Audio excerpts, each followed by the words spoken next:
আসসালামু আলাইকুম ওরহমতুল্লাহ।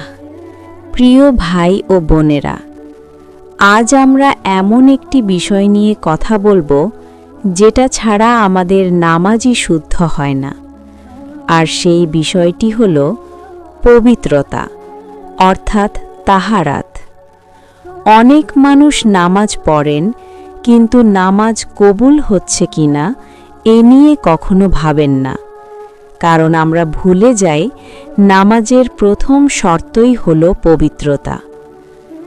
পবিত্রতা কেন এত গুরুত্বপূর্ণ?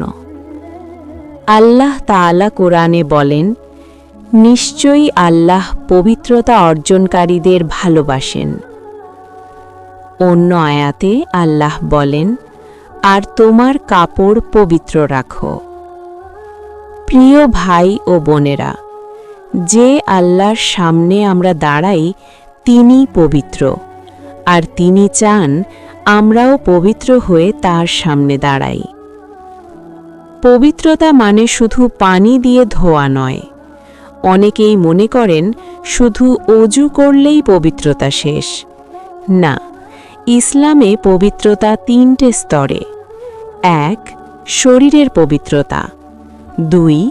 কাপড়ের পবিত্রতা। ৩. অন্তরের পবিত্রতা। এই তিনটা না হলে নামাজ পূর্ণতা পায় না। শরীরের পবিত্রতা, মেন অ্যান্ড উইমেন। রাসূল সাল্লাল্লাহু আলাইহি ওয়াসাল্লাম বলেছেন, পবিত্রতা নামাজের অর্ধেক।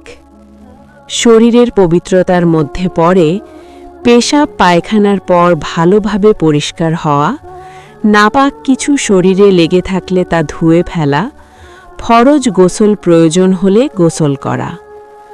কখন ফরজ গোসল লাগবে? ছেলে ও মেয়ে উভয়ের জন্য ফরজ গোসল লাগবে। স্বপ্নদোষ হলে, সহবাসের পর, মেয়েদের হায়েজ শেষ হলে, নিফাস অর্থাৎ প্রসব পরবর্তী রক্ত শেষ হলে। রাসূল সাল্লাল্লাহু আলাইহি ওয়াসাল্লাম বলেছেন, যখন দুই লজ্জাস্থান মিলিত হয় তখন গোসল ফরজ হয়ে যায়। গোসল ছাড়া নামাজ হবে? না। ফরজ গোসল বাকি থাকলে নামাজ, কোরআন তেলাওয়াত, তাওয়াফ কোনোটাই সহি নয়। অনেকেই অজ্ঞতায় এই বড় গুনাহ করে ফেলেন। অজু হল নামাজের চাবি। রাসূল সাল্লাল্লাহু আলাইহি ওয়াসাল্লাম বলেছেন, অজু ছাড়া নামাজ কবুল হয় না। অজুর সময় মুখ ধোয়া, হাত কনুই পর্যন্ত ধোয়া, মাথা মাসাহ করা এবং পা টাকনু পর্যন্ত ধোয়া, এই কাজগুলো মনোযোগ দিয়ে করতে হবে।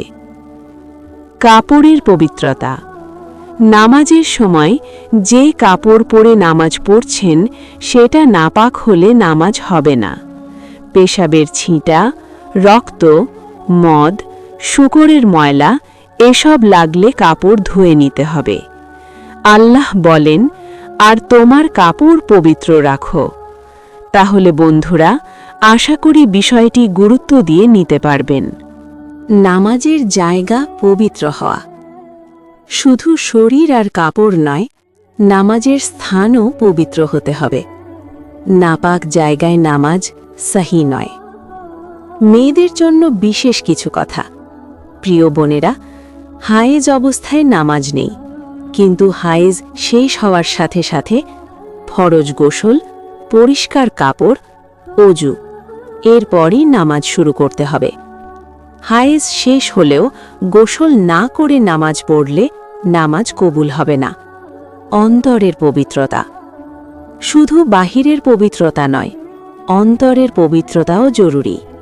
হিংসা, অহংকার, হারাম দৃষ্টি, হারাম উপার্জন এসব নিয়ে নামাজে দাঁড়ালে নামাজ দাঁড়ায়, কিন্তু কবুল হয় না। প্রিয় ভাই ও বোনেরা, নামাজ আল্লাহর সাথে আমাদের সাক্ষাৎ, আর সেই সাক্ষাতে যেতে হলে আমাদের পবিত্র হয়ে যেতে হবে। শরীর, কাপড় আর হৃদয় সব কিছু পরিষ্কার করে। আল্লাহ আমাদের সবাইকে সহি পবিত্রতার সাথে নামাজ আদায় করার তৌফিক দান করুন। আমিন। আসসালামু আলাইকুম ওয়া রাহমাতুল্লাহ।